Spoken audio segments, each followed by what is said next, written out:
नमस्कार, एक बार फिर से स्वागत है फास्ट प्लस न्यूज में।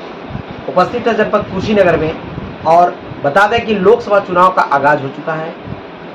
यूं कह लिया जाए तो पार्टी के कार्यकर्ता रणभूमि में उतर चुके हैं, अपनी पार्टी के लिए जोर शोर से मेहनत करते हुए नजर आ रहे हैं। इस वक्त हमारे साथ जुड़ेंगे समाजवादी पार्टी के कद्दावर नेता और पूर्व विधानसभा प्रत्याशी हाटा और इस समय समाजवादी पार्टी के जनपद कुशीनगर के लोकसभा प्रभारी वीरेंद्र सिंह सैथवार जी हमारे साथ जुड़ेंगे और चर्चाएं करेंगे लोकसभा चुनाव सन 2024 को लेकर कि समाजवादी पार्टी कितनी रफ्तार से गति में आने वाली है और किस तरह से जीत हासिल करने वाली है और रणनीति क्या है सन 2024 के चुनाव को लेकर। बहुत बहुत स्वागत सर।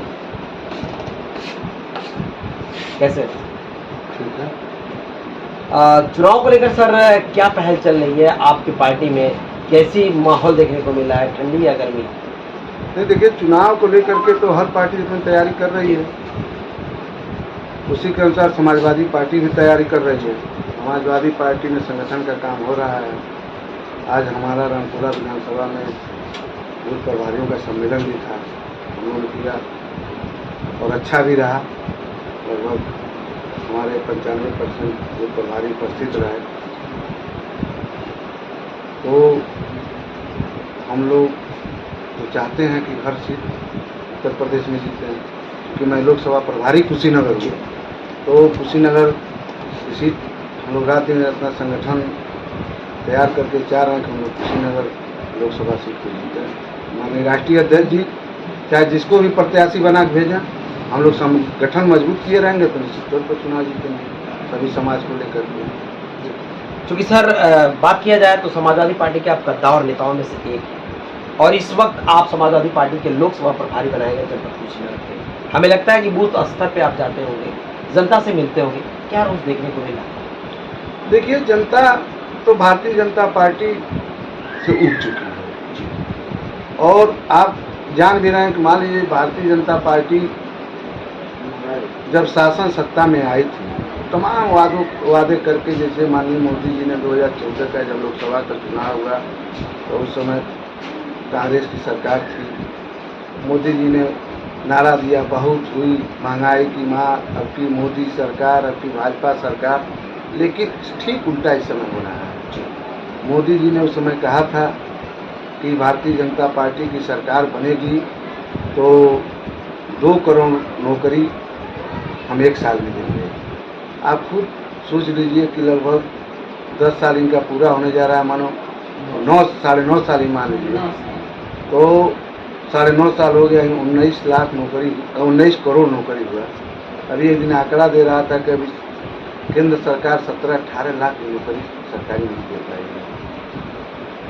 और मोदी जी उस चुनाव में ये भी कहे कि हमारी सरकार बनेगी, जो विदेशों में काला धन है उसको वापस लाएंगे, हम सभी गरीबों के खाते में 15-15 लाख रुपया जमा कराएंगे। लोग सोचे चलिए भाई 15-15 लाख आएगा और महंगाई ख़त्म कर देंगे। लेकिन आज खुद आप सोचिए कि जो इनकी सरकार के पहले सिलेंडर 400 था, अपना सिलेंडर 1200 रुपये, बाद में जब देखे कि अब हमारी बहुत चीज़ तो सही 100-200 रुपये, तो जो पेट्रोल डीजल 45 रुपया था वो 100 करीब पहुँच गया, जो पेट्रोल 55 के करीब था वो 100 के पार पहुँच गया।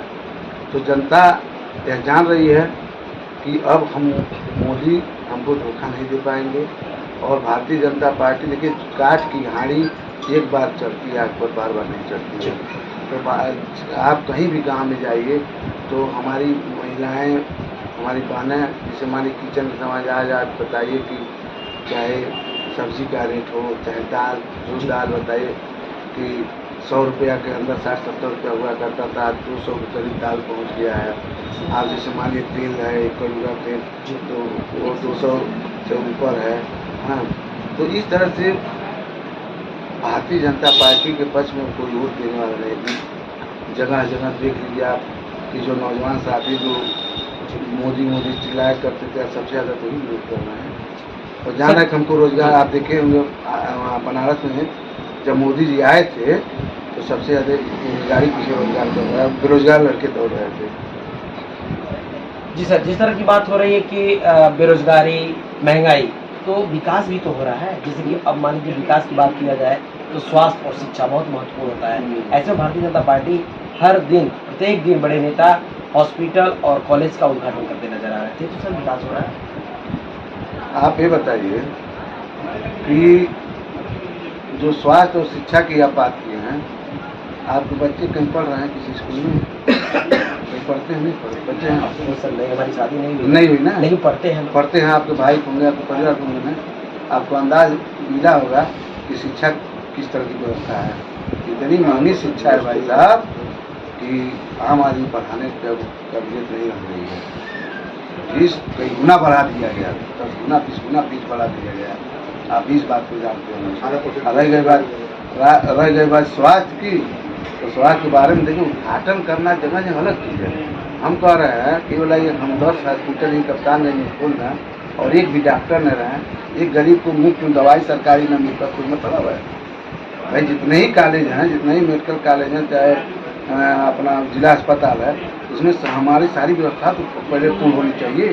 यानी कि सर हॉस्पिटल खुल रहे हैं, व्यवस्थाएं जो हाँ। प्रॉपर मरीजों को मिलना चाहिए वो मिल नहीं पा रहा अरे भाई आप खुद देखिए कि कई जगह आप देखे होंगे कि मरीज के वो कुत्ता समूच रहे थे।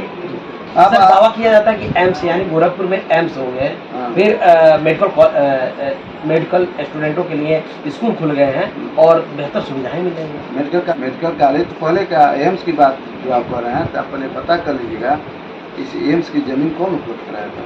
माननीय अखिलेश यादव जी कराए थे। जब केंद्र में कांग्रेस की सरकार थी उसमें, तो एम्स के लिए जमीन मांग पहले चर्चा चल रहा था गोरखपुर में, लेकिन एम्स की